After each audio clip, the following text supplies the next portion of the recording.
Welcome back, legends. I hope you've all had a fantastic week. It is time for another installment of Friday Q&A. To everybody who submitted a question this week, as always, thank you so much. If you have a question you would like me to answer on next week's Q&A video, put it in the comment section below. If you check the video description, there's a bunch of different links that you can follow to support the channel, keep the lights on, keep me making filthy guitar faces, and keep Tibby here fed. I will just preface this video by saying it's a little over 10 years since I first went to the United States. Ragdoll played a Memorial Day festival over there, so I want to wish everybody who watches the channel in the United States a belated happy Memorial Day. Furthermore, I'm going to put up some footage that has just surfaced from our very first USA tour at the end of the video. It's a pretty rough and ready version of Foot to the Floor, I think at a venue called Headhunters in Austin. All I really remember about this gig is I had the flu. I was not well at all, but you know, as you tend to do on tour, you kind of get up for the show, and we had a really great show, played with some really fun bands, and I had a great time in Austin, and I can't wait to come back to the USA again because I had such a good time over there, not just on that tour, on all the subsequent tours that we did as well. So happy Memorial Day. I know it's late. Let's get into the questions. Talked about some great American rock and roll on last week's video, so why not keep that rolling? Y&T. Dave Meniketti, fantastic player, and I do like myself a little bit of Y&T. Summertime Girls is up there with Jump for like the ultimate feel-good 80s, you know, kind of hard rock pop song. And Meniketti's an awesome player. I think they're still going and they're still touring. Correct me if I'm wrong, but that can be your retro listening recommendation for this week, Y&T. I put my 1977 Fender Strat head-to-head with the green Super Strat, or Greenie as lots of people seem to like calling it. So I guess that's the guitar's name, the one that you can see right about there hanging up on the wall.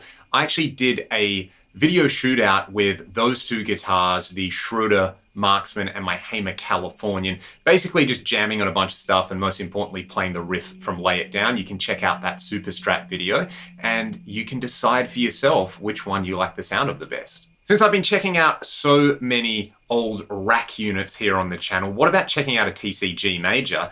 I owned and gigged a G Major for years. I think I sold it for something stupid like $100 because the encoders had come off, but I love the way that sounded. I used to gig with a JMP1, the G Major, a BBE Sonic Maximizer, and I would just run that into whatever backline head and cab was available at the venue. I've got a G-Force, but I don't have a G Major anymore, so maybe got to find a G Major and do a head-to-head. Let me know if you want to hear that video. There is clearly something in the water in Greece when it comes to companies putting out great new pedal designs, not just pedals as well, a lot of synthesizer companies over there as well. You've seen some VS Audio, you've seen a lot of crazy tube circuits here on the channel. Will I check out Sakalis or Sakalis Audio? My apologies if I have butchered that to all my Greek friends out there. I've actually got some of their pedals on the way, including the Room 40, which looks awesome, and some of their other pedals, which I'm really excited to try out. Everything I've tried from there has been really high quality. The crazy tube circuit stuff is amazing. Same thing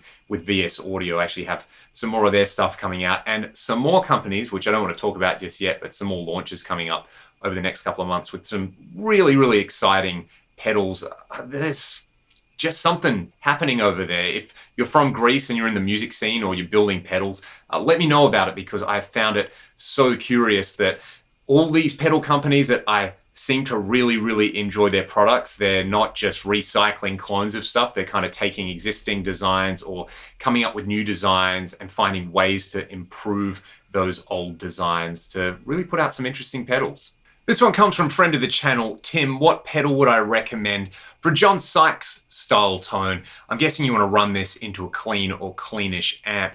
I actually did a video with the Red Stuff 87 pedal, which is pretty much designed to nail that particular tone. You can check out the video on my channel. And I really like the way that one sounded, but I actually like the aesthetic of it a lot as well. It wasn't just a standard pedal enclosure, a lot of thought and a lot of hard work had clearly gone into that one. So check out that video and let me know what you think. Taking a break from guitar from time to time to kind of reset and refresh, I think is great advice. not just on the guitar, with so many things in life. I mean, taking a holiday always feels good. In fact, sometimes you take a holiday that's a little too long and you feel like you need a holiday from your holiday. To me, the main thing for me isn't like regularly scheduled breaks or anything like that. It's more about recognizing that maybe you have some free time that's opened up and just maximizing that amount of free time. And that's something we always talked about on tour with the band. You got to maximize, you know, if you've got a day off and you're in a new city or there's a cool new thing that you can do, it's worth putting in the effort because you never know if you're going to get the chance to go back. So rather than look at it as like, I'm not doing something, I'm not playing guitar, think of it in that kind of positive light where it's like, hey, I'm taking the time to do some other thing that maybe I don't make the time to do. And, you know, the classic saying in life is, it's not that you didn't have time, it's that you didn't make time. And making time to do some other stuff and focus on all the other things that make life as a human being fun and interesting, I think is just great in general. This question comes from Ben Peasley. Thanks for your question, Ben. Project 86. I had not checked out that band, but I took some time during the week to do it. And I kind of dig it. More kind of riffy and straight ahead for that kind of nu metal era. And I actually watched most of one of their live concerts from back in the day.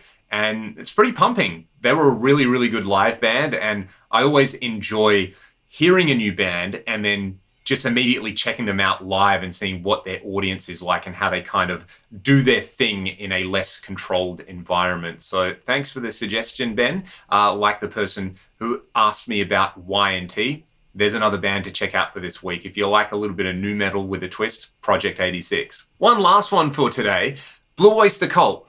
I am a massive BOC fan. To me, they're like the Steely Dan of 70s hard rock, where they often had their tongue firmly planted in their cheek, but the musicianship and the songwriting was just amazing. I've got several BOC albums. I think I actually bought like 5 in one, those kind of little things you would get where the CD looked like a little vinyl record right before everywhere stopped selling CDs.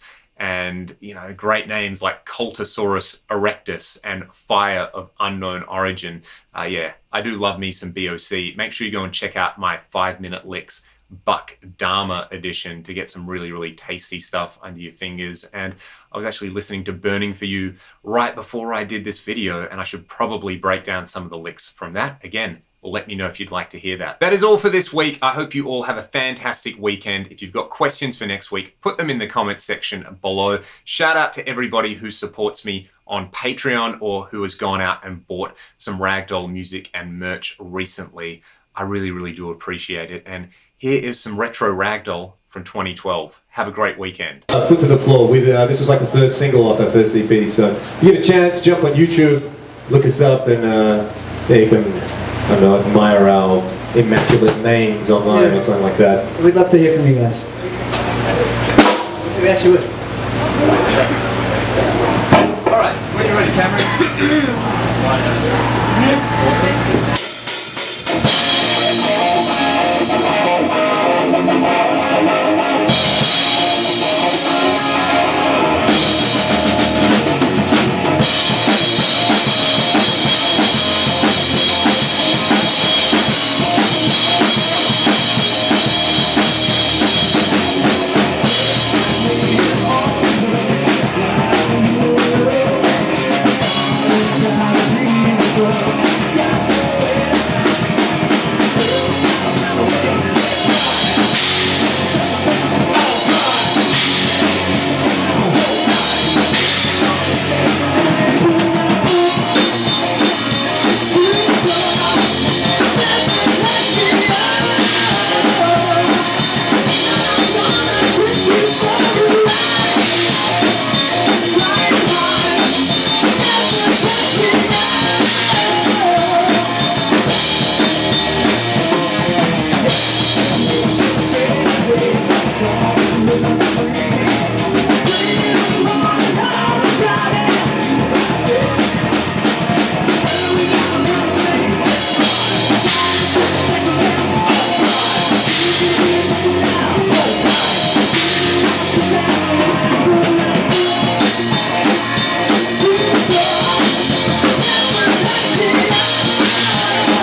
Let me play.